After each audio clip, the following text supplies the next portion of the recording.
Petrol की कीमत में कमी पर आवाम खुश न हुए, कीमतों में मामूली कमी को मुस्तरद कर दिया। निगरां हुकूमत की जानिब से पेट्रोलियम मसनूआत की कीमतों में कमी को शहरियों ने ऊंट के मुंह में जीरा करार दे दिया है।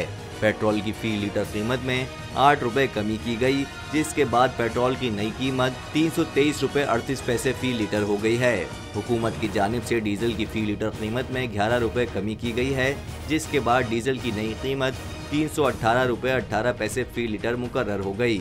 अवाम का कहना है कि डीजल की कीमत में गुज़िश्ता एक माह के दौरान भारी इजाफे से शहरों में चलने वाली लोकल ट्रांसपोर्ट से लेकर रेलवे तक के किरायों में इजाफा किया गया है।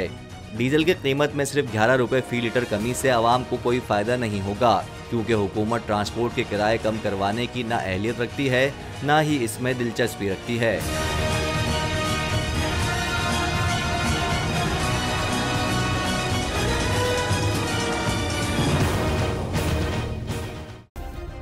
सब्सक्राइब करें और बेल दबाएं ताकि कोई खबर रह न जाए।